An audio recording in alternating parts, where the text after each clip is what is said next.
My lab is more of a, I would call it more of a bioengineering kind of lab that is also highly translational in the sense that we do a lot of preclinical work. So I thought, to complement some of the, the strengths of the researchers here in more on the chip and other kinds of devices, I thought I would, share some of the work that is more translational so that it could stimulate some new collaborations. The heart of my lab's work is focused on trying to understand how cells and the extracellular matrix interact.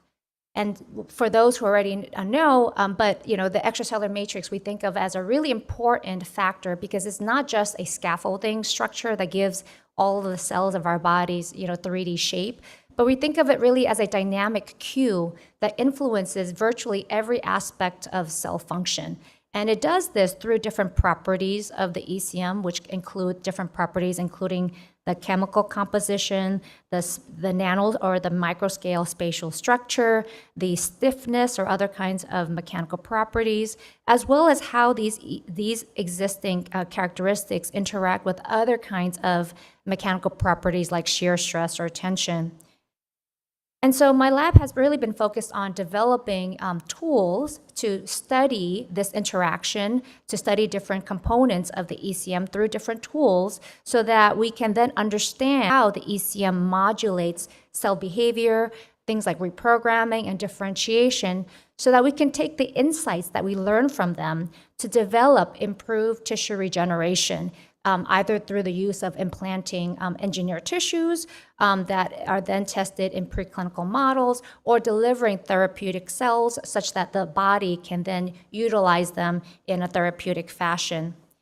And so our work is highly basic through, translational, working from, very much, basic, biology through working with small business companies to get some of our devices and biomaterials into clinical testing.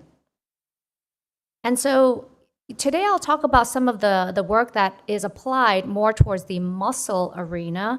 And two of the big areas of muscle that I'll be talking about, among one of them is ischemic muscle. And ischemic muscle is oftentimes the consequence of peripheral artery disease, which is a disease that mostly affects the elderly population over the age of 65. And it is a disease that is an atherosclerotic disease where the vessels, in this case the arms and legs, become obstructed, leading to reduced blood flow. And because of not having enough nutrients, those tissues develop ischemia. Now, over time, this leads to many things, including the endothelial cells, which form the blood vessels, to become dysfunctional, the actual skeletal muscle itself to also be impaired because of the lack of nutrients. And so a lot of biological approaches have been tried in clinical trials, including things of delivering, certain kinds of stem cells or gene deliveries or plasmids.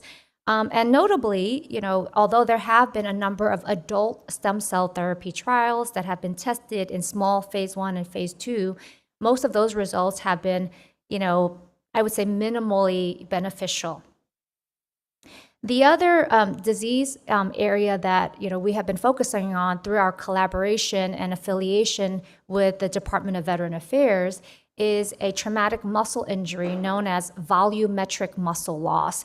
And it's characterized by a large chunk of muscle being damaged or removed, due to different kinds of traumatic injuries that happen both to military combat people as well as to civilians, due to things like car crashes, for example. Now, muscle normally is highly regenerative, and that's because it has muscle stem cells inside that regenerate the muscle.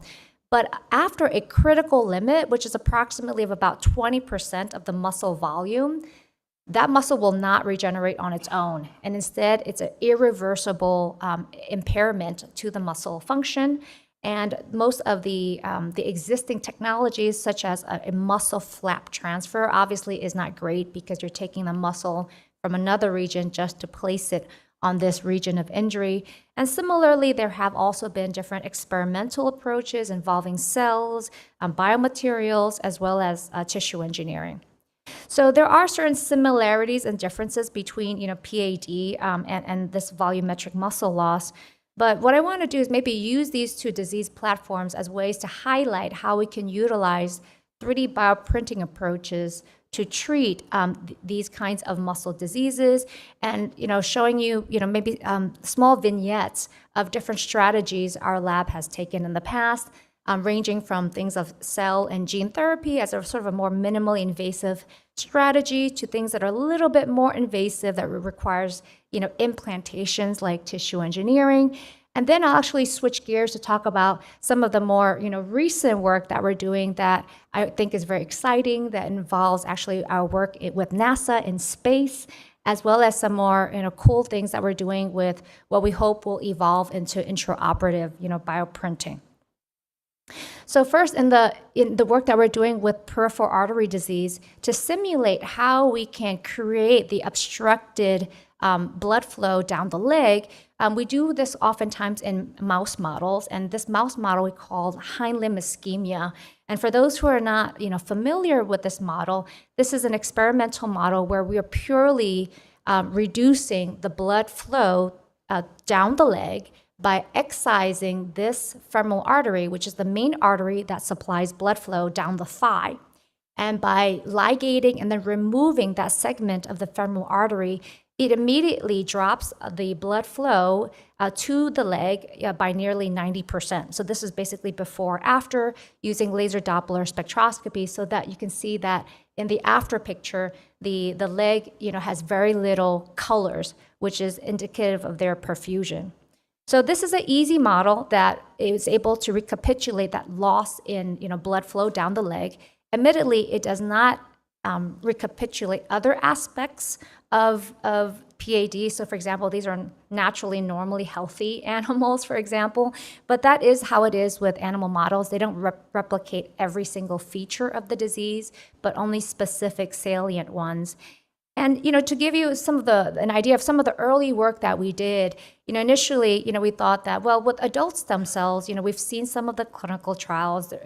The results have been so-so, but what if we can use endothelial cells that could potentially be derived autologously through induced pluripotent stem cells? And this is some of the early work that we did just to see, well, if we change the cell type into these iPSC-derived endothelial cells that are bioluminescently tagged with a lentivirus such that they express firefly luciferase, which gives them that bioluminescent quality, as well as a GFP, so that they can be fluorescently detected by their green fluorescence protein, then this at least gives us a way to track the cells non-invasively. We can track them over time, and then at least we can see what happens to these cells, over time. And that surely is what we did, where we injected the cells, millions, this case, 500,000 cells, directly into the ischemic leg after we perform that hind limb ischemia induction. And then we can track how the cells quantitatively survive. But as we may have expected, is that the environment is ischemic. It's kind of hostile. And these transplanted cells were dissociated with trypsin. Now they're just floating around in saline, and now you just injected them. Well, they're not going to be really happy once you just place them into an ischemic, sort of hostile environment. So yes, so the cells really don't like to survive very well in this ischemic environment. So ultimately, we found, after a number of iterations, that we were able to get some statistical benefit after we do 2 rounds of injection. So a round of 500,000 cells on day 0, and then a second round of injection of cells 7 days later, and yet you can still see that the cells don't survive great. What's not shown here, in the graph, but it certainly is in our paper, is that this formulation was able to improve blood perfusion using laser Doppler spectroscopy. But this led us, in some of our earlier work, to think that, well, maybe it's not enough just to inject cells in just some type of saline, because they don't have any extracellular matrix proteins that naturally cells attach to within physiological tissues. And this is what started our collaboration with a small business company in the Bay Area that focuses on making anisotropic nanofibrillar collagen scaffolds. And they're made in a way that starts off as a 2D film where the monomeric collagen is extruded in high shear onto a platform in a pH-neutral environment. And this pH-neutral environment kickstarts their fibrillogenesis. But because of the added sort of shear, so you're shearing them in one specific direction, it causes the fibrils to form in an oriented way, leading to what we call here this aligned braided. So it's like a wavy, aligned but braided, wavy kind of appearance, which then these films can then self-assemble by detaching from the substrates, leading to the formation of these long and thin scaffolds, very much similar to like sutures or floss, very long and thin, that are anisotropic, but cross-sectionally, we can see that they also are semi-porous. So the reason why we were interested in looking at anisotropic scaffolds to begin with is that naturally within the blood vessels, endothelial cells line the inner layer of blood vessels, and they are the cells that physically touch the blood. And they play a very important role in preventing things from attaching to the inner layer of the vessel, right? Because that's how you can get different kinds of obstructions. And when endothelial cells are in healthy vessels, and those are vessels that experience laminar flow, which tends to be in straight segments of blood vessels, those cells actually are oriented naturally, and they have an oriented appearance, so they're aligned longitudinally along the direction of blood flow. And this is the work that people like Davies and others have shown actually for many, many decades, that endothelial cells in happy straight segments of vessels that experience laminar flow are naturally elongated. And so we thought, if we can use these spatially patterned materials to recapitulate the cell shape of them being aligned longitudinally, would that actually help them have a healthier function? And so that's what we did. We grew initially, these are just primary endothelial cells, but we did the same thing with also iPSC-derived endothelial cells on the exterior of these collagen scaffolds.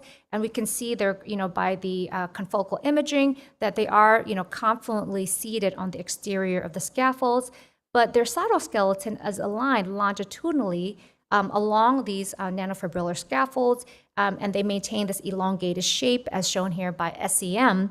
But when we extrude them without high shear stress, the collagen fibrils naturally will assemble in a random kind of configuration such that those endothelial cells that are grown on what we call randomly oriented fibrillar scaffolds will take on more of a randomly oriented appearance. But being able to grow these endothelial cells in these elongated morphologies allowed us then to implant these scaffolds into the same animal model. And so we looked at the time, this was at the time using primary endothelial cells, different configurations where they are grown on either aligned or non-patterned collagen scaffolds compared to cells in saline and other kinds of negative control groups. And one thing to note is that compared to the work I showed you before where we just purely injected cells, I mentioned we injected 500,000 cells on day 0 and then another 500,000 on day 7. These scaffolds being very small and thin and the cells being primarily on the exterior of the scaffold meant that the number of adherent cells was actually much less. So for a 1 centimeter long piece of scaffold, which is what we implanted, we roughly had about 10,000 cells. So 10,000 cells is orders of magnitude less than what we had previously when we were just purely injecting. But similarly enough, we could label them bioluminescently and track what happens to them over time. And what we found is, as we expected, that if cells were just in saline, the cells pretty much go away for after 2 weeks. But we were surprised to see that when they were cultured on these aligned scaffolds prior to implanting, so these do have to be implanted, the survival of the cells was generally a lot better, where we could at least see many of these cells even after 14 days. And so along with the improvement in their cell survival, then it also made sense that their perfusion recovery was also significantly better. And the way we measure perfusion recovery is also with laser Doppler spectroscopy. And this mean perfusion ratio is referring to the amount of perfusion in the ischemic limb divided by the other leg, which is not surgerized. So every animal has slightly different perfusion levels. So every animal is normalized to their other healthy leg. And by doing that, that's how we get the perfusion ratio. So closest to 1 would mean that both legs are normalized, in terms of their perfusion.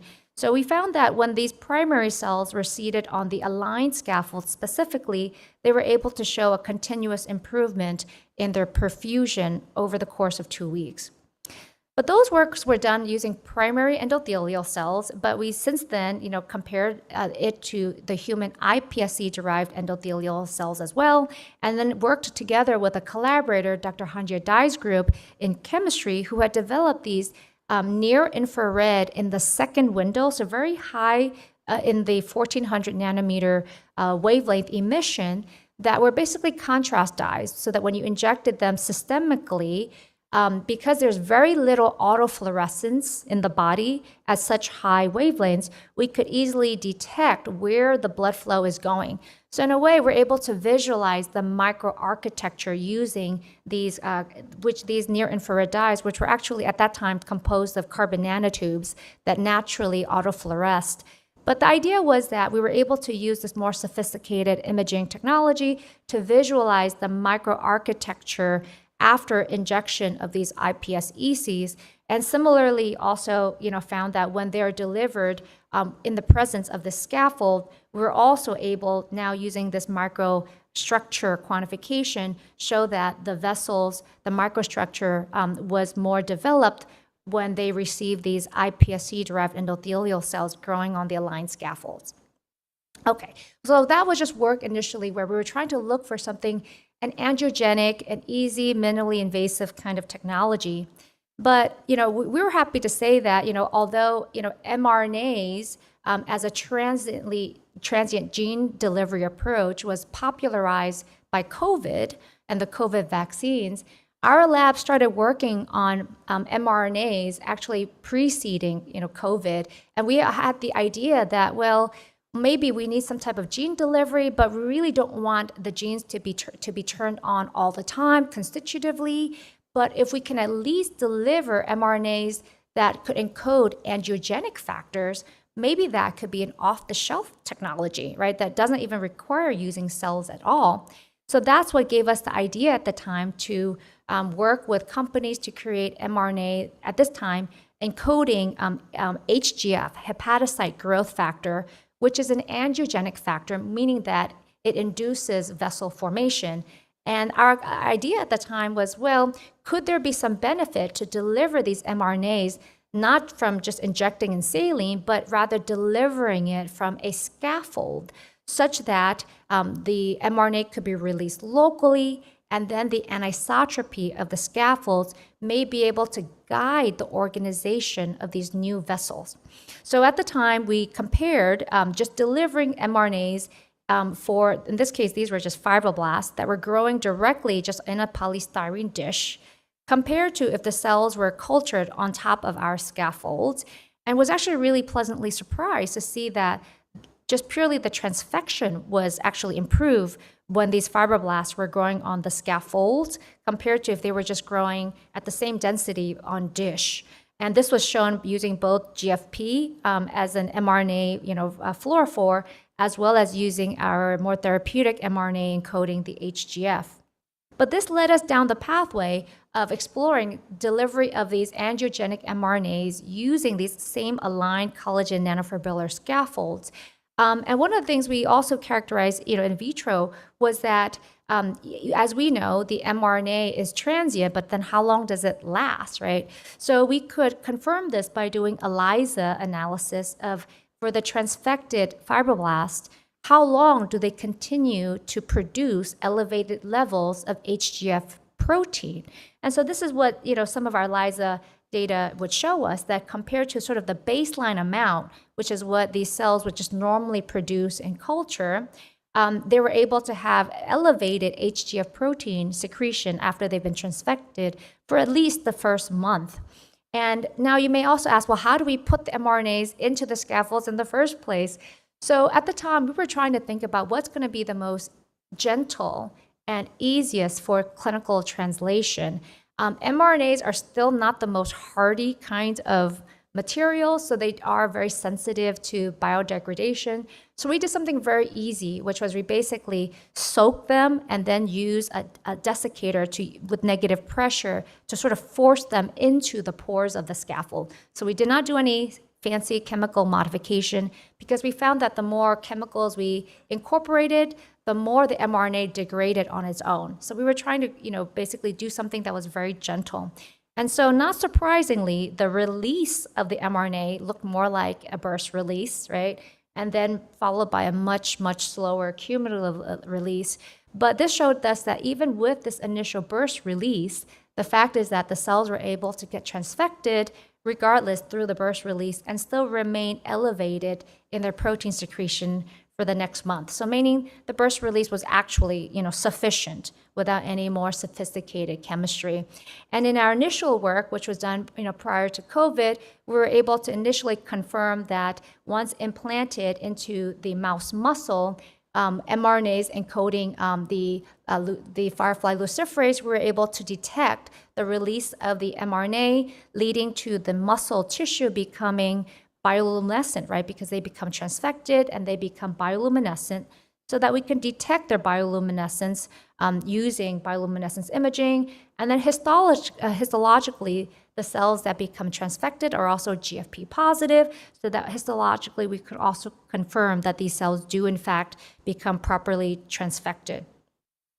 What we later did as a more of a pilot study to show proof of concept whether or not this could be scalable to larger animals, we did some pilot work in a pig model of PAD. Now, the pig is much bigger than mice, so in order to accommodate that, we had to be a little bit creative of how we're going to deliver these long and thin scaffolds now releasing mRNA. So we came up with, this was more of I think at the time, our first generation concept, but we basically had the HGF mRNA added onto these thin films that are aligned collagen fibrils. The thin film is then wrapped around a central nanofibrillar collagen mandrel, so to speak.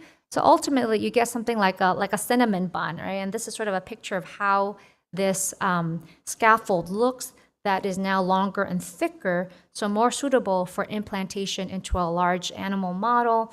And so this is sort of some intraoperative pictures of where in the pig model, the femoral artery, here is the segment of the femoral artery that is ligated.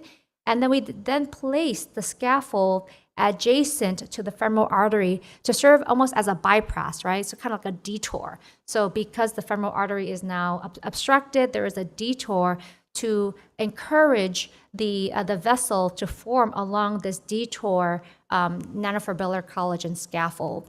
Now, admittedly, these are really expensive experiments, so we weren't able to do a whole lot of them, but you can see from CT angiography imaging over the course of 5 weeks that we do see the appearance of new vessels that are formed near where the scaffold was implanted.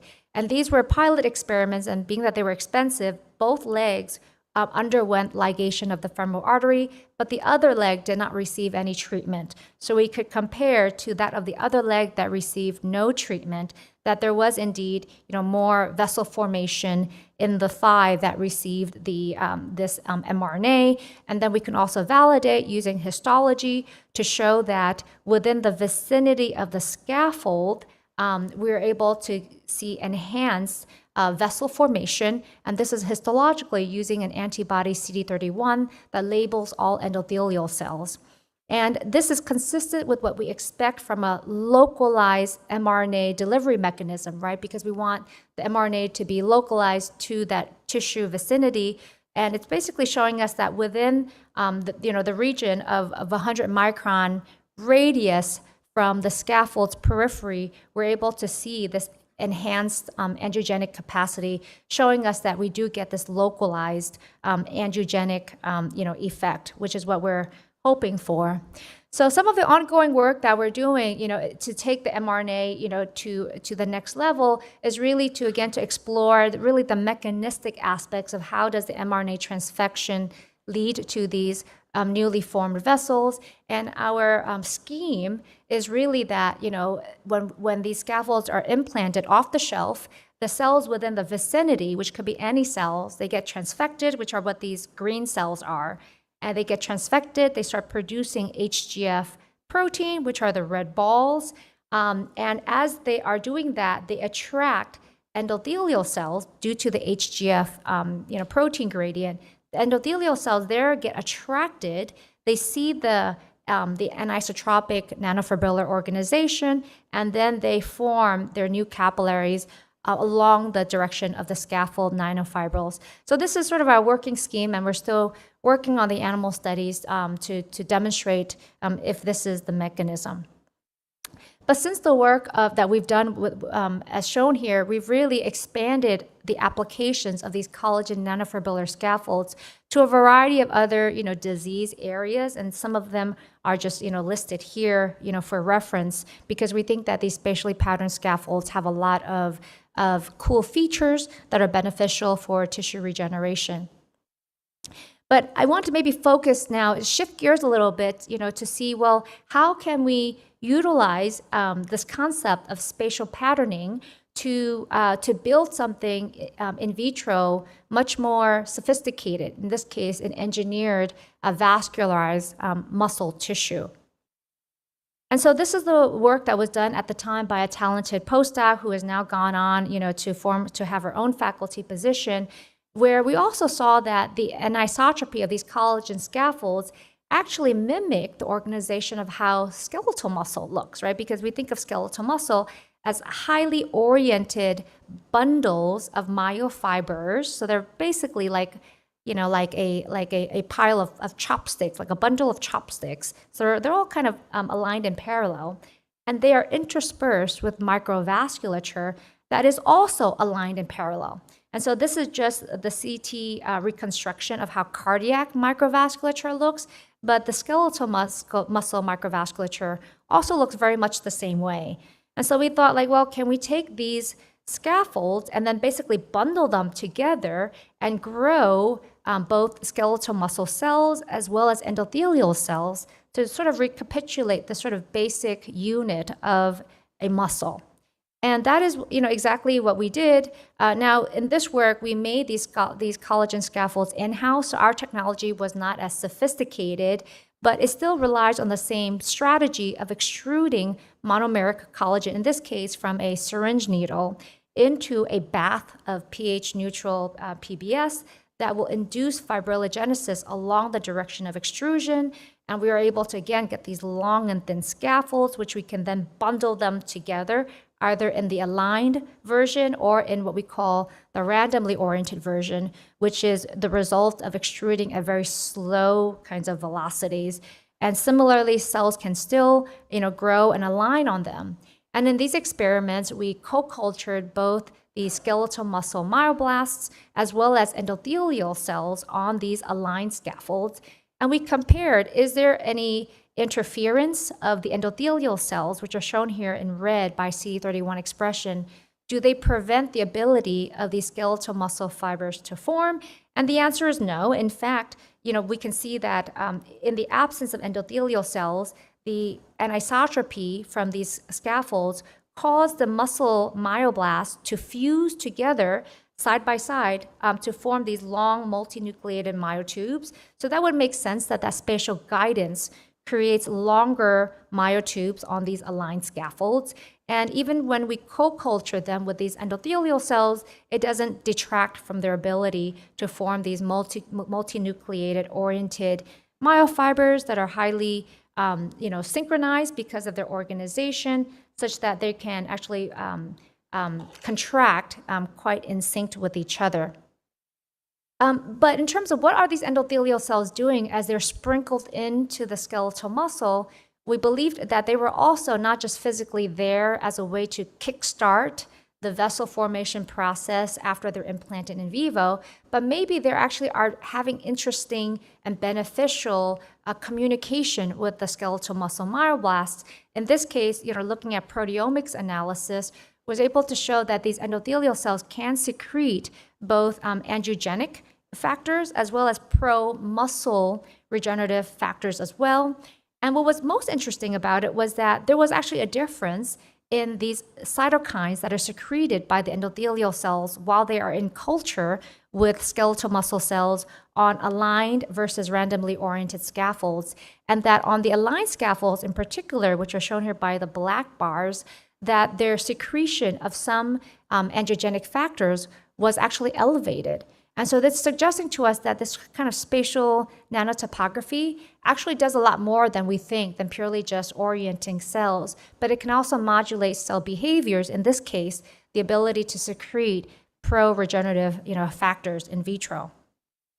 But regardless, we did the actual animal study, and in this work, which is related to our volumetric muscle loss model, we create this model again in mice by surgically excising a chunk of muscle that reflects about 30% of the actual volume of the tibialis anterior muscle, which is one of the muscle groups below the knee, and in its place, we put the bundle of muscle in its place. And we had also different flavors, again, where the muscle cells are either growing on these aligned or randomly oriented scaffolds, or in other cases, they are co-cultured with endothelial cells so that we call them endothelialized engineered muscle. And in these experiments, the myoblasts were actually labeled with bioluminescence so that we can track how these cells do over time. And sure enough, these cells do proliferate, and in this case, these were looking at bioluminescence imaging over 21 days, where what we're seeing here in terms of this black bar is actually our endothelialized engineered muscle group growing on the aligned scaffolds. So it's also telling us that depending on what kind of scaffold environment they were growing on, their proliferation or cell numbers over time also varied as well. And in particular, the group that seemed to have the most proliferation in vivo, so this is actually in vivo post-implant, was actually highest when these myoblasts were cultured with endothelial cells on the aligned scaffolds over the course of 21 days. Okay, well, they definitely proliferated and they definitely survived. So did they form muscle fibers?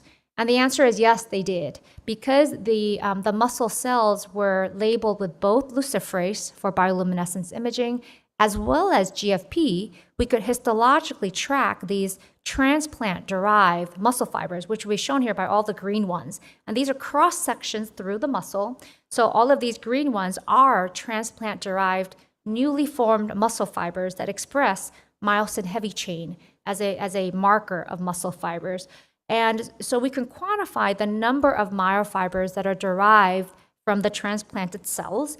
And I think the main conclusions that when they are cultured on the aligned scaffolds, they're able to produce more of these newly formed muscle fibers compared to if they were growing on randomly oriented scaffolds. So then what happened to the endothelial cells? What did they do? They did survive. We did some additional experiments where instead of labeling the muscle cells, we labeled the endothelial cells instead with luciferase so that we could see that they did survive. They didn't really proliferate too much, but they at least survived for the most part. But what I thought was really game-changing was looking at the formation of the new endothelial, vessels in vivo. And so this is actually one of the, the confocal, images. And I don't know, I can't see the video. I'm just trying to play the video. Okay, so it's not playing. But if you were to, see the video, you'd see that these newly formed vessels are highly oriented, very similar to the initial picture, the diagram that I showed you about the basic unit of muscle being a bundle of muscle fibers aligned in parallel, interspersed with oriented vasculature. And that's basically what this is, right? These GFP positive myofibers, which is what's shown here in the green, and then they're interspersed with these microvessels that are also interspersed and aligned.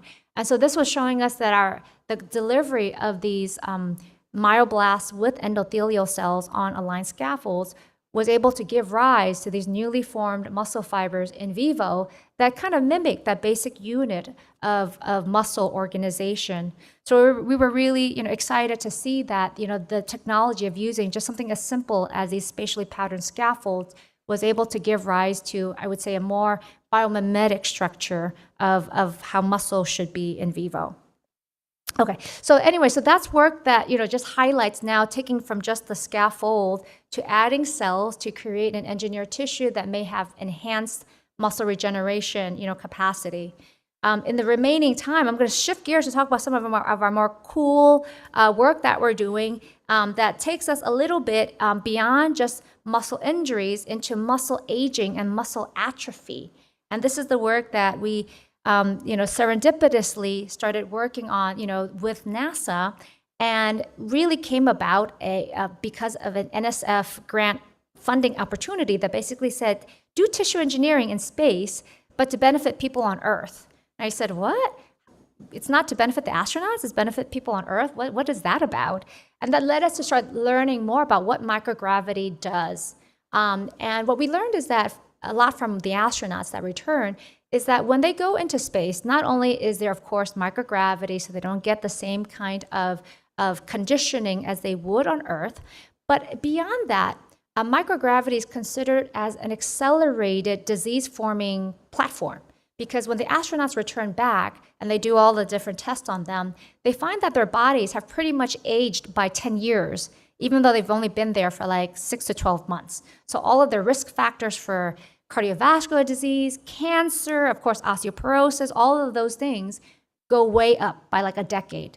So we almost think about microgravity almost as an accelerated disease-forming platform, right? Especially for diseases that are very slow evolving, right? And one of them is sarcopenia, right? Which is age-related muscle atrophy. So particularly, beyond the age of 40, a majority of the population will start a reduction in your muscle mass content with every decade.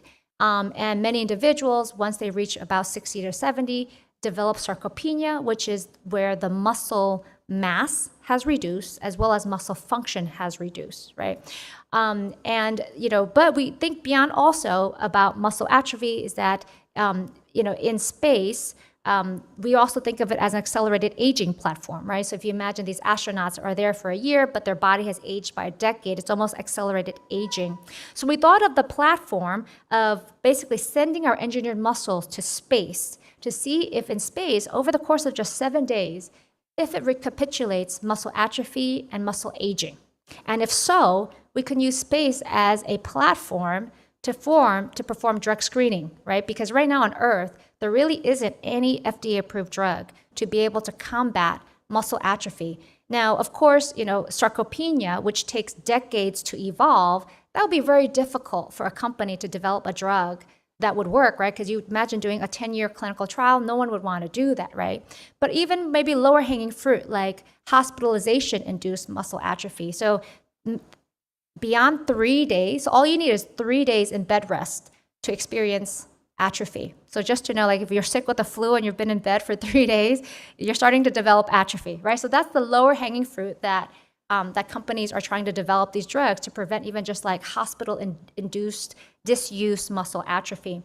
So anyway, we sent our engineered muscles. This all happened during COVID, so it was kind of like a whirlwind experience.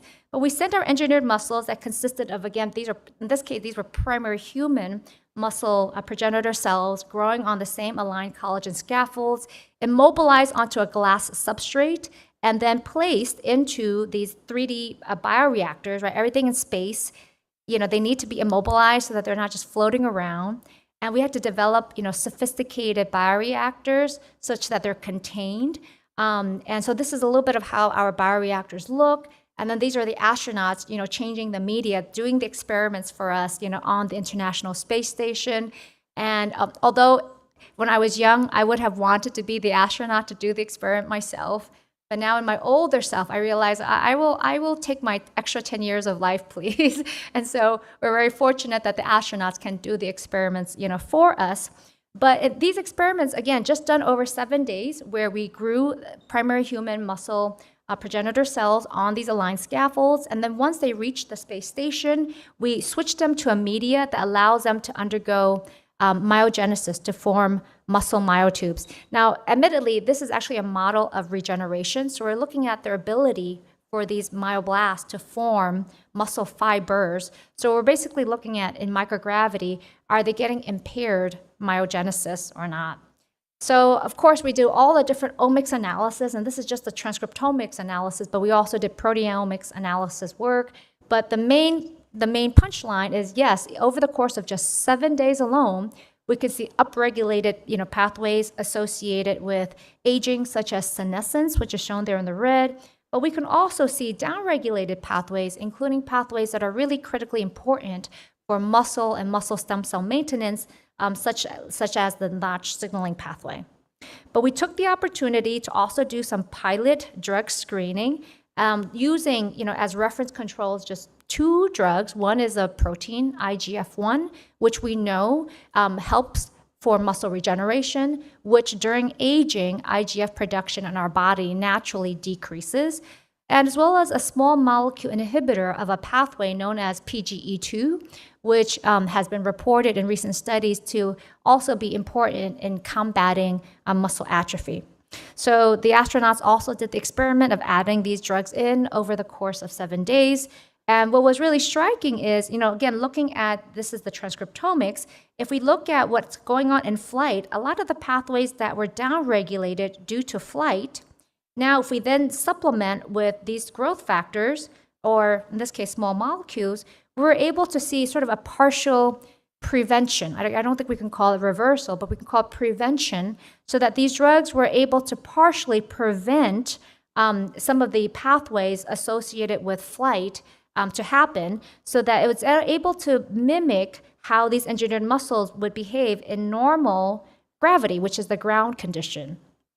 So this was really exciting, and we're happy that we have an upcoming launch later this year. If everything at NASA is still okay, so that we can continue this line of work to do a larger drug screen with the same goal of identifying drugs that can be used for both combating muscle atrophy, as well as for preventing to improve muscle regeneration as we think about space tourism being inevitable over the next few decades, right? And as more visitors go into space, how will we combat, some of the issues associated with microgravity? And you can imagine that, and many people are also thinking this way, that when we do space travel, people will be having some drugs that they take beforehand, or to prep their body, to pre-treat their body, so that they can withstand, the microgravity over time while they're in space. So anyway, so that's some of the cool work that, that our work has sort of deviated a little bit into, but I think, also very exciting. I think in the last, few minutes, I'll maybe just, overview some of our most recent work and sort of new directions in our muscle tissue engineering strategies that is leading, to us to also robotic aspects as well. But it's a sort of an out-of-the-box idea that we had with tissue engineering, which was particularly where you want to deliver a lot of cells, such as in the case of volumetric muscle loss. You lost chunks of muscle. You lost a lot of cells. If you just inject a little in there, it's not going to be enough, right? And if you deliver them in scaffolds and biomaterials, we said the ECM is very important. But when you add the exogenous ECM in there, that's taking up space, right? More space means less cells. So we thought about making a complete scaffold-free design just by delivering cells, where cells, as you know, can secrete their own extracellular matrix proteins, so that we can really maximize the volume of cell delivery as opposed to like scaffold delivery. But then also thinking about it from a scalability point of view, how can we scale into larger tissues, knowing the diffusion limits, unless we make modular tissues, think of them as, maybe modular pieces that could be mix and match and assembled into larger scalable constructs. And so we came up with sort of a very facile approach, basically making different shapes and sizes using agarose molds, essentially, and then just seeding the cells directly into the agarose molds. They take the shape of the molds, and we can make all sorts of fancy shapes and sizes as you want. And you can implant lots of cells, and this is just an example of anywhere from 1 to 4 million cells within like a millimeter size, tissue. And of course, the cells will compact to take the form of the shape, but they will compact a bit. The cell can also proliferate. Their degree of compaction, which ultimately defines the ultimate shape and size will depend on the different kinds of cells. And so these are just using C2C12 myoblasts or endothelial cells. And because the cells compact by themselves, we think that when they self-assemble, they consider the oxygen limitations. We're still trying to validate this, but at least looking at the surface of over 400 microns deep, we can see that the survival is still pretty good. And some of our ongoing studies now are to make them bigger into several millimeters to see how the survival of these cells are in these much larger constructs. But the cool idea is that if you make them into modular shapes, you can basically put them next to each other, let them fuse together. And this is some of the work that we showed, that we can fuse different green-colored cells versus red-colored cells over time, and that they can fuse together and integrate. And this is just some of the the images to show their eventual integration. But what we think is going to be cool about this technology is the ability in the future to be able to incorporate a robotic assistance in it, right? So that if you make different shapes and you can basically have precision placement of these different modular shapes and sizes and geometries. And this is just initially, this is like the first generation, which was really just one. But if this movie were playing, it would show that it would, being able to use the robot to place it directly into the site of the defect. And this is just showing one of a disc, kind of shape. Okay, it is working. Okay. So you can see the robot being placed, in. Now, granted, this is just one shape, so it's not really that sophisticated, but we're working on building a more complex robot that can incorporate the CT or the MRI imaging to be able to do precision placement of multiple pieces together. But at the core of it is, do these scaffold-free constructs work? And the answer is yes. So post-implantation, compared to, in this case, admittedly, this one is compared to just no treatment. But we find that different geometries of these Legos also play a role in terms of their ultimate muscle regeneration. But this is to show that these transplanted modular tissues do improve muscle regeneration. And maybe the last thing I'll just jump into in the interest of time is what we're thinking is as the forward-thinking idea that as we can build different shapes, you can imagine having a library of different shapes. And then in an intraoperative setting, it's common to do a CT or an MRI. You see what the muscle defect geometry and sizes are, and basically use AI and different kinds of software to design how the various modular shapes should be positioned, and they don't all have to be muscle, right? Muscle has vasculature, has nerves, so you can have different kinds of cells and different kinds of shapes, and then precision placement using a robotic arm to place them to fill the sort of large, 3D, defect. And so that's our idea right now of, taking the patient geometry, doing some CT imaging, developing some CAD or more advanced AI models, and ultimately being able to then print or place these structures in real time in the operating room. So with that, I will end and acknowledge a lot of our funding sources, and those in the red are many of the people who performed a lot of this work. And so I'm happy to take your questions at this time. Thank you.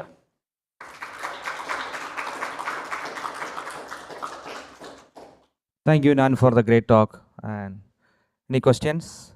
So I have two questions came from online. So the first question is, in the iPSC studies, why aren't the human cells rejected by the mouse immune systems? Yeah, so that's a very good question. So one thing I did not mention is that in all of these studies, they were done using immune-compromised SCID mice. Okay. And that's always been a difficult question, right? So in other words, well, if you put them in SCID mice, they won't get rejected, but they don't have a normal immune system.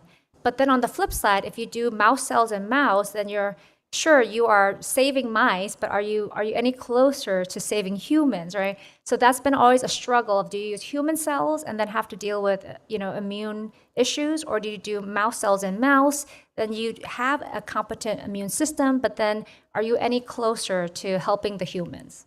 So during your last studies also, you have used the immunocompromised mice? Yeah, so all of the studies that we show here are with immune-compromised mice so that we can take advantage of using human cells. Okay, cool. The second question is how mRNA released from the scaffolds able to cross the cell membrane? Usually, nanoparticle is necessary to cross the cell membrane and endocytosis and etc. So here you didn't mention anything like that. So why it is matters? Sure. So one thing that we did not mention is that when we incorporate the mRNA into the scaffolds, we also incorporate a transfection agent. So in this case, we use something very gentle, so more of a conventional kind of lipofectamine transfection agent. So that's how the mRNA is able to get transfected into the cell. But admittedly, and intentionally, the mRNA is meant to be transfected locally. So the lipofectamine is also local to the scaffold. Cool, thanks. Any other question from the audience? Yeah.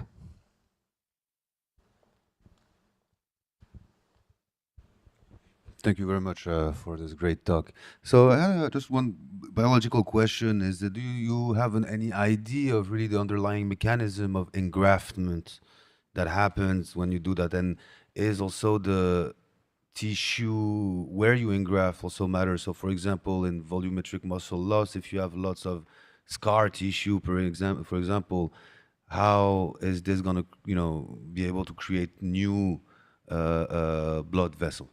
Sure. So this is a good and also complex question. So the location of engraftment tends to be at the site or near the site of implantation. So we see from the site, and we can histologically still detect kind of the remnants of where the scaffolds are.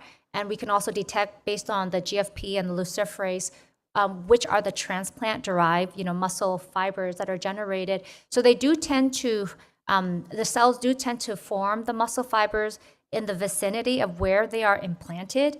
But in terms of what you mean by engraftment, probably means how do they connect to the host tissue itself.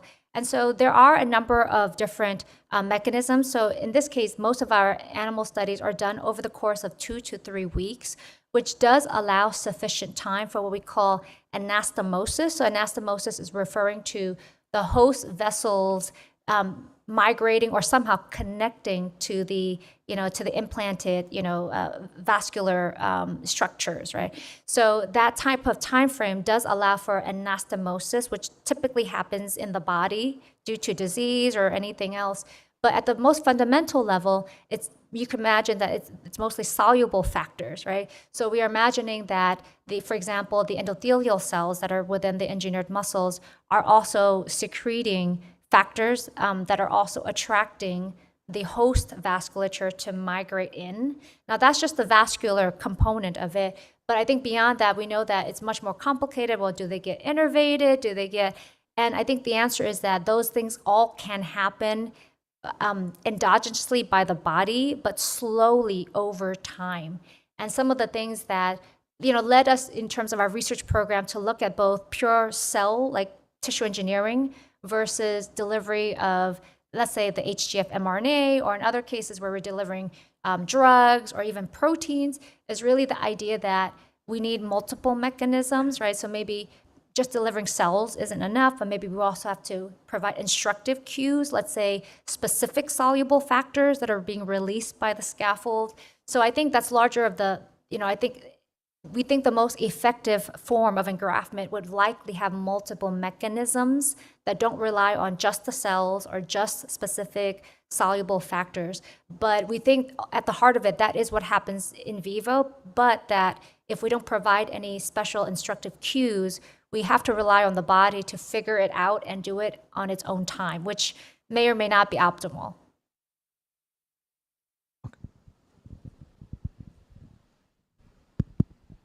Thank you so much.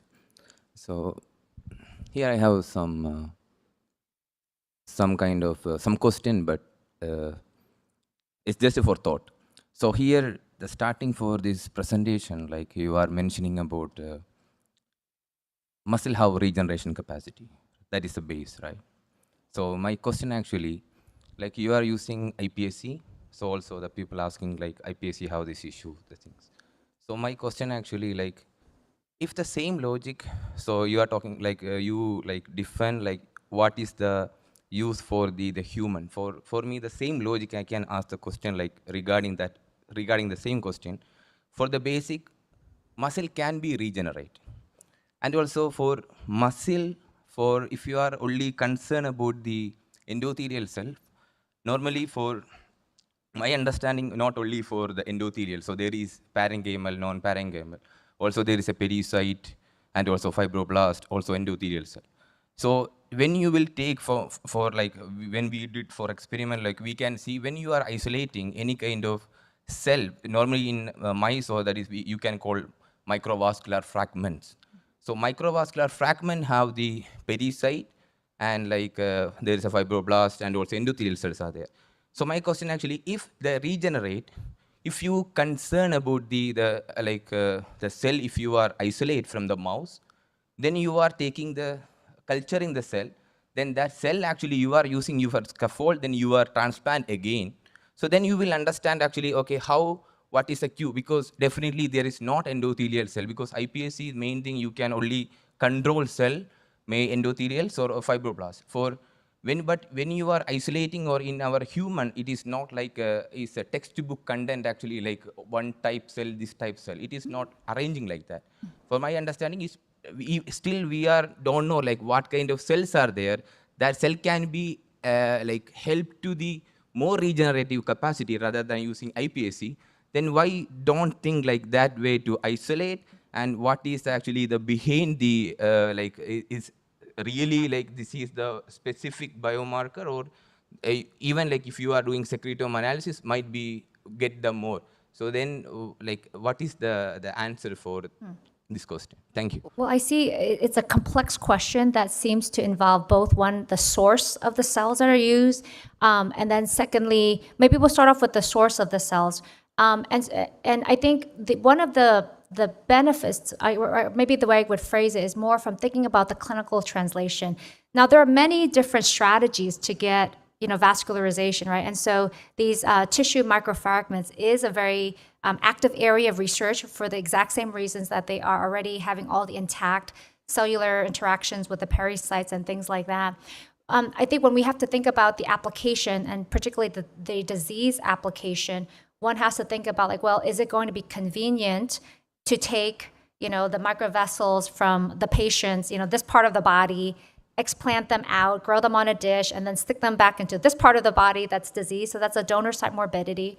But then more fundamentally, one of the things I mentioned is that endothelial dysfunction is something that is characterized by the endothelial cells not working as well as they used to. And what we noticed is that endothelial dysfunction is not just regional. So meaning that if you have peripheral artery disease where the endothelial cells there are not functioning as well, so they're allowing more things to stick onto the inner layer, and that's why you get these obstructions, it's probably having systemically. So it's not uncommon, for example, for people who have, let's say, heart attacks over here. They may also have peripheral artery disease. Maybe the endothelial cells in the brain is also affected, right? It's a systemic disease. So and I think that's where the iPSCs come in, which is that if we assume that the endothelial cells in a diseased person is kind of disease everywhere, then sure, if you can take the microvessels elsewhere and put it there, but are those endothelial microvessels also somewhat diseased to begin with?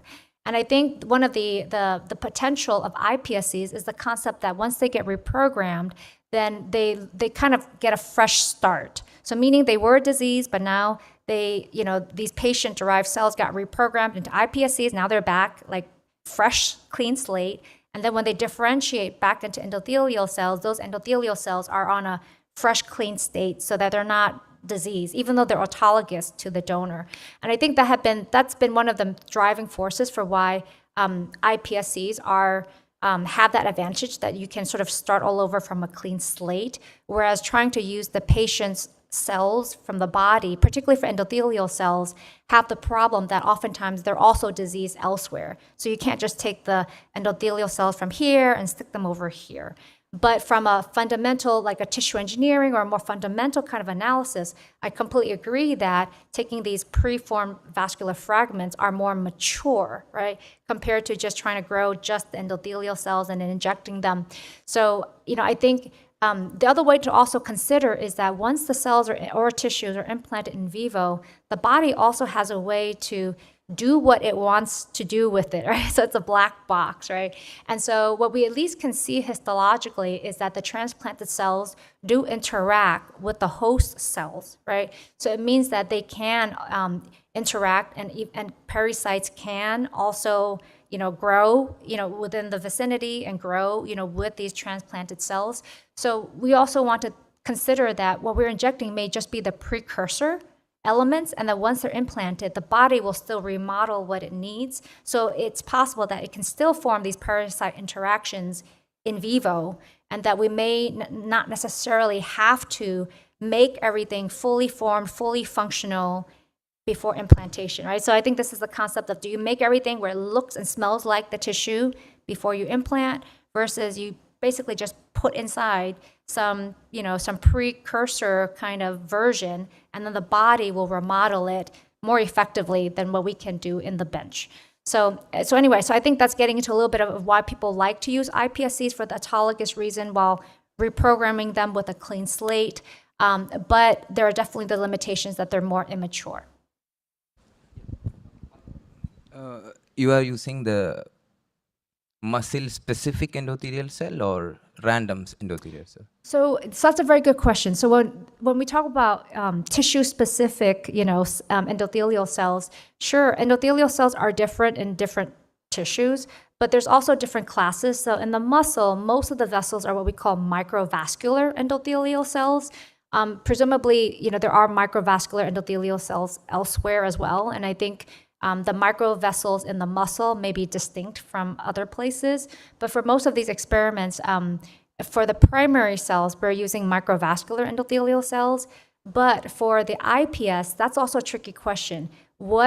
How can we make them microvascular specific endothelial cells? That's actually a very, I want to say, active area of research. At the moment, people are able to make certain subtypes like arterial, venous, lymphatic.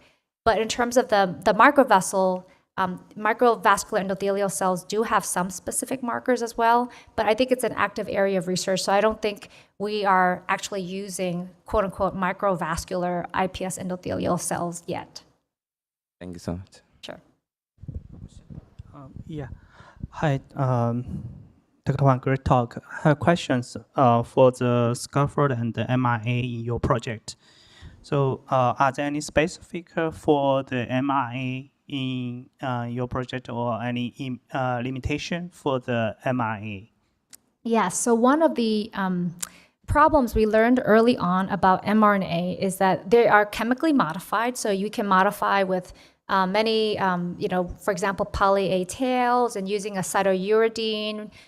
So replacing different elements that make the mRNA both so that they're less cytotoxic, and second, more, I want to say, less susceptible to degradation.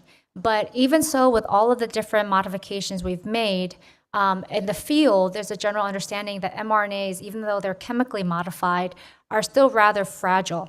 So the more that we add in different chemicals, so for example, trying to conjugate, like covalently conjugate mRNAs, very challenging. They would have been more than half degraded by the time we add on these different chemicals.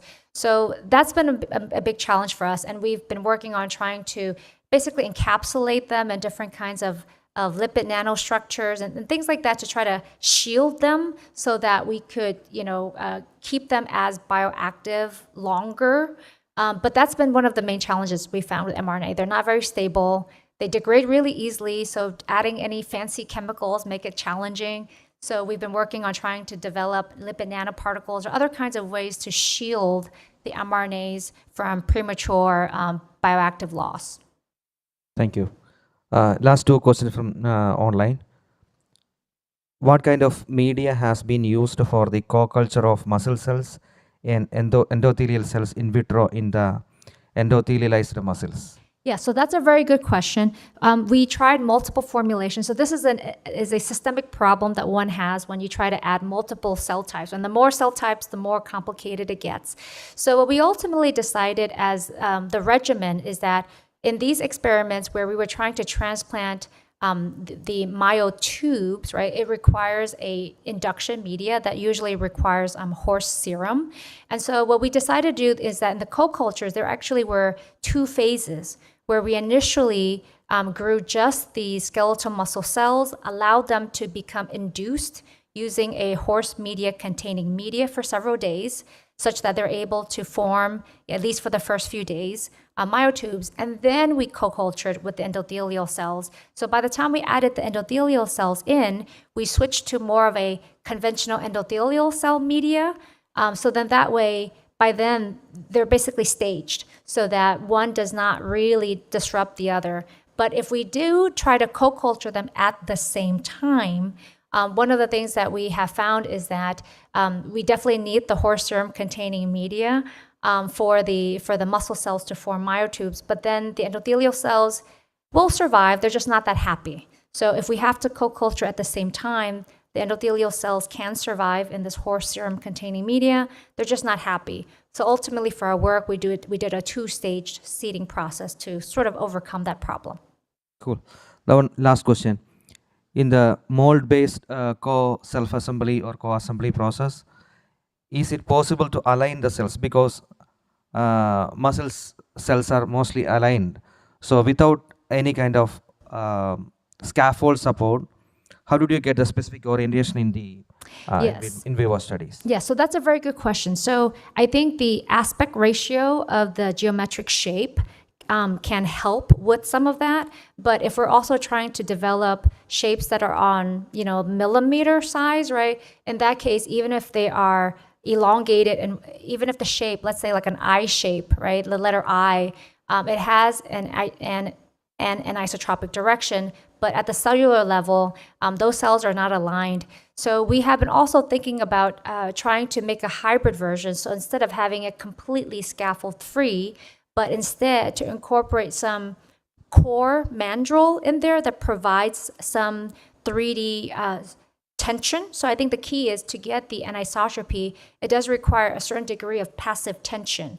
And in the absence of any scaffold, the cells just are very soft. They don't have sufficient passive tension to be able to align in any specific direction. So we do have some ideas of how we can basically build in a central core, like a mandrel, at the very core of the shape that provides that kind of passive tension for the remainder of the geometric shape to grow around so that there is some passive tension. But that's been a challenge that we've been working on.